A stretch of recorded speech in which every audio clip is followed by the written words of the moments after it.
For more than 50 years, the U.S. government has classified marijuana as what's known as a Schedule I drug, meaning that it's dangerous, it's bad for you, and that it belongs in the same category as LSD and heroin.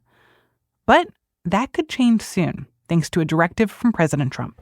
Today, I'm pleased to announce that I will be signing an executive order to reschedule marijuana from a Schedule I to a Schedule III controlled substance with legitimate medical uses. We have people begging for me to do this. And Trump isn't wrong. For years, people have argued that marijuana should be taken seriously as a drug with therapeutic effects. And this isn't just a line from your neighborhood stoner. The idea of making marijuana more widely accessible has broad appeal. I can't tell you, I think I probably have received more phone calls on this, on doing what we're doing. I don't think I received any calls on the other side of it. What you're hearing here is striking. You've got a sitting Republican president speaking so highly of a drug that's illegal under federal law, despite the fact that, historically, Republicans have usually been the ones who are tough on drugs. But in this moment, the politics around marijuana are changing in a big way.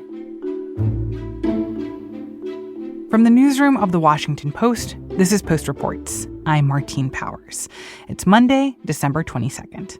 Today, I'm talking with health reporter David Ovalle about what reclassifying marijuana could mean for access to this drug, and what happened to the Republicans' war on weed.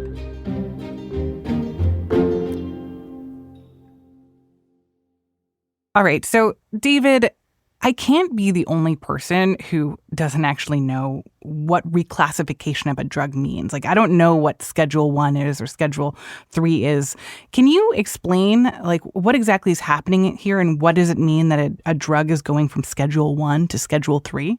So the Controlled Substances Act that was passed by Congress decades ago under President Nixon outlined different categories, different tiers of drugs.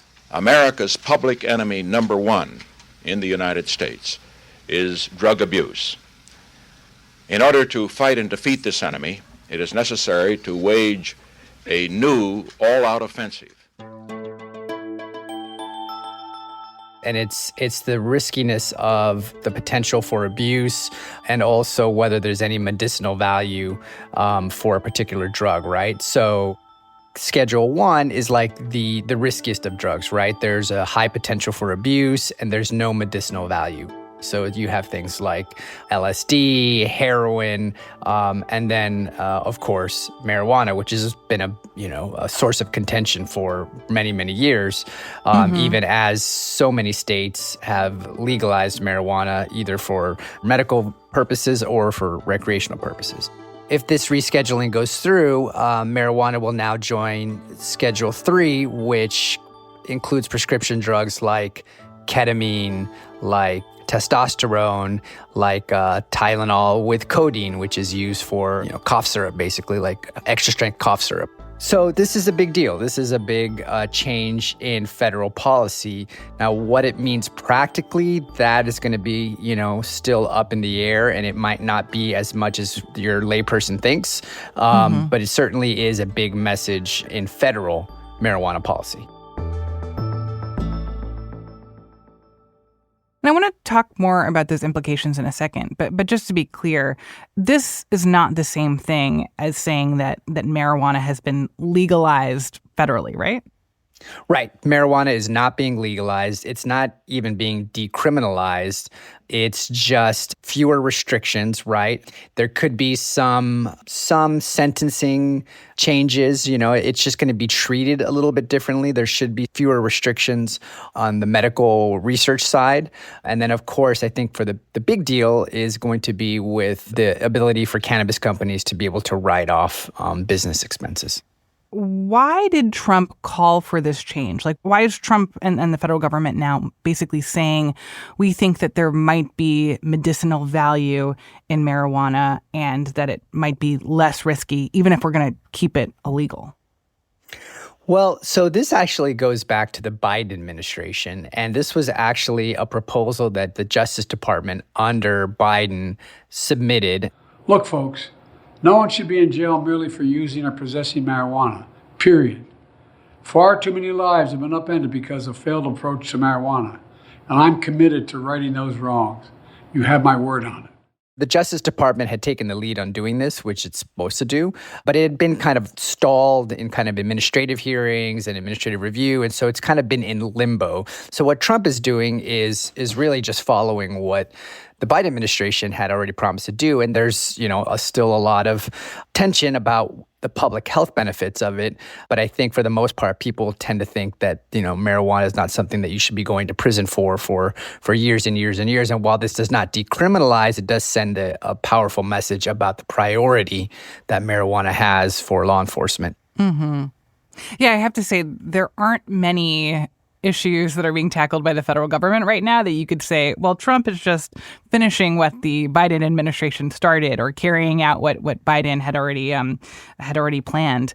Can you talk a little bit more about why this is something Trump cares about and what his stance has been on marijuana previously?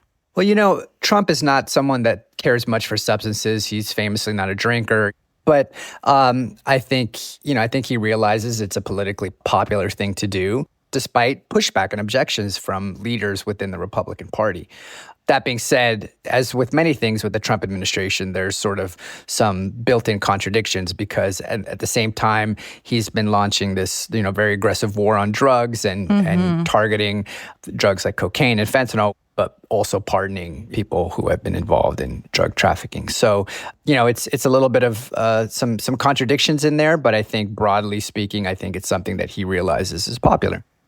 Yeah, I think this tension is really interesting. As you say, a lot of Americans at this point say, look, I can see that there are medicinal benefits of marijuana or that people shouldn't go to prison, or especially not for a long time, for buying or selling marijuana. At the same time, the Republican Party is the party of Ronald Reagan. The war on drugs historically has been really tough on drugs. And as you said, Trump himself is making this case that he is tough on other drugs. So can you talk a little bit more about how, the Republicans who are pushing back on Trump with this reclassification of marijuana, what are they saying? And why are they not on board with Trump's desire to let marijuana be considered a less serious drug? Well, some of the more conservative Republicans have really expressed concerns about the health impacts, right?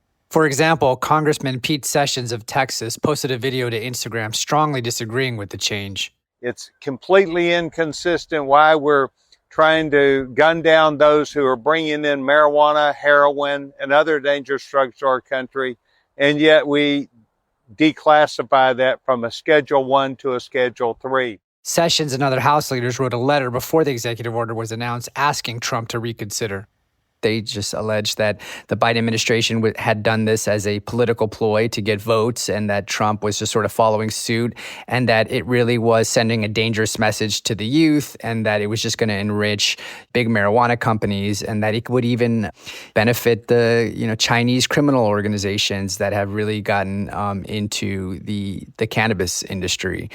So there's a lot of pushback within the GOP, and there was people within the Trump administration that had been going back and forth opposing it internally. But as with many things with cannabis, it doesn't cut neatly across party lines. And so there are plenty of public health experts and researchers and medical experts that don't necessarily skew to the right that also have their concerns about just how quickly the marijuana market has expanded. And the reason for that is the products, the marijuana, whether it's edibles, your average joint or vapes or any other kind of marijuana products just are not the same as it was decades ago, right? The potency can be much, much more powerful.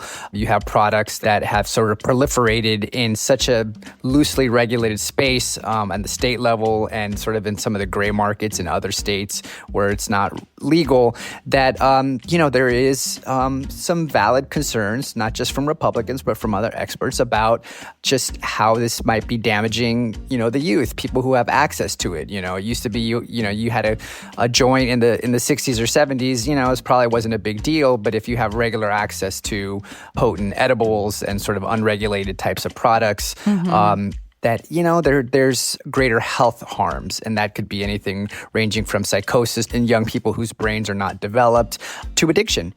Even as marijuana has expanded in many, many states, I think there's a growing consensus that, we need to moderate or at least take a harder look at how it's proliferating. After the break, I keep talking with David about whether reclassifying marijuana will make it easier and cheaper to buy. We'll be right back.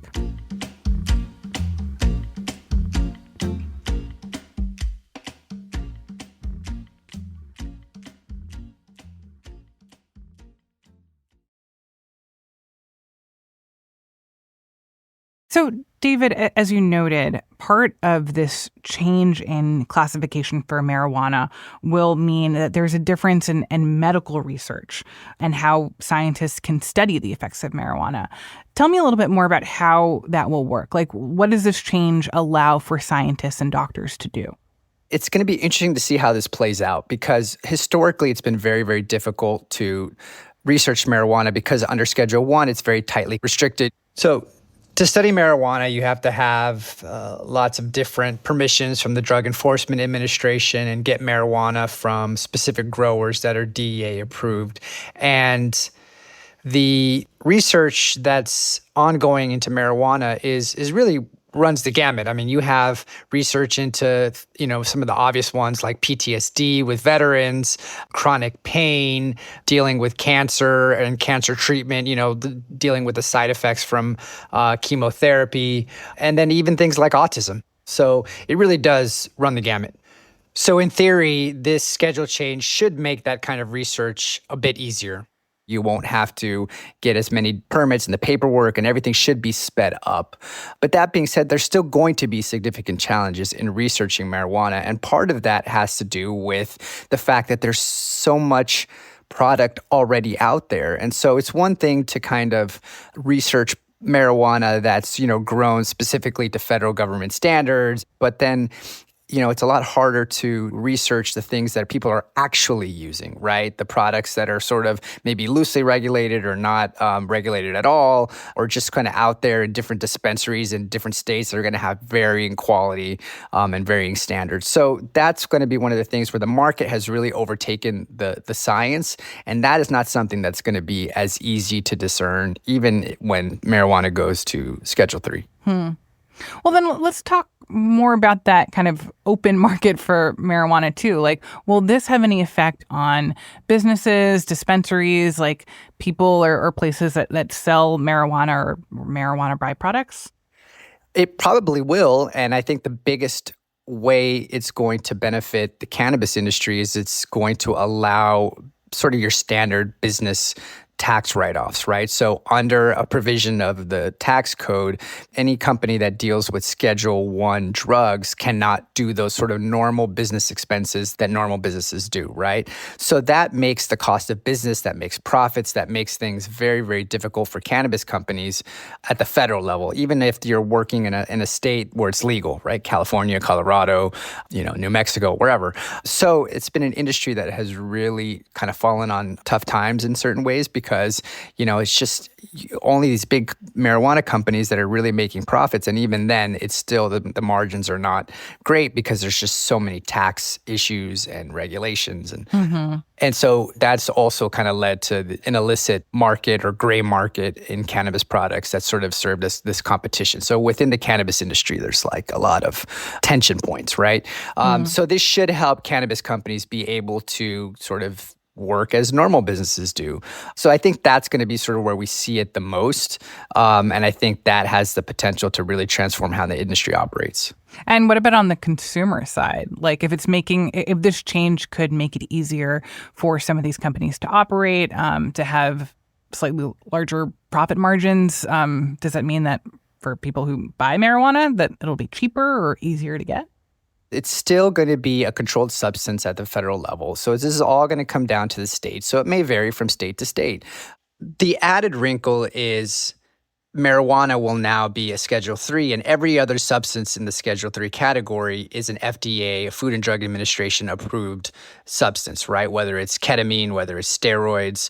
So there's going to be a lot of pressure on the FDA to regulate marketing, to regulate, the claims that are made on these on marijuana products. But I think most people in the cannabis industry would say, well, it's not really going to change that much, and FDA will probably keep a hands-off approach. It's sort of uncharted territory, and I think it's going to be interesting to see how the federal government reacts to or sort of incorporates marijuana into its bureaucracy. All right. So before we go, just to be clear, I mean, this schedule change, it's not official yet, right? Like it's still up in the air. What's the timeline for this? Like how quickly are we expecting this to go through? It's still kind of up in the air because while the Justice Department is basically been told to expedite this, it still has to go through a lot of bureaucracy and hoops to make sure that it's final. Plus, there's also a window for lawsuits to challenge it. So there's going to be litigation over this for sure, and that could also hold things up. So I wouldn't expect the schedule change to be finalized within the next couple weeks, but probably the next several months to a year or more. And really, then we'll have a better sense of just how far-reaching this historic change will become.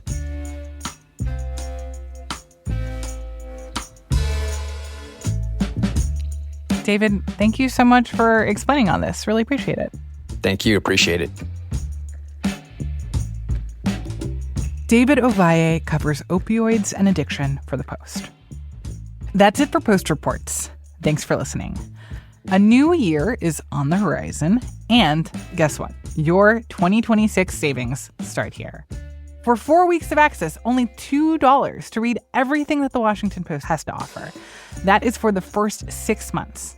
After that, it'll cost $12 every 4 weeks. Still a deal. Cancel anytime.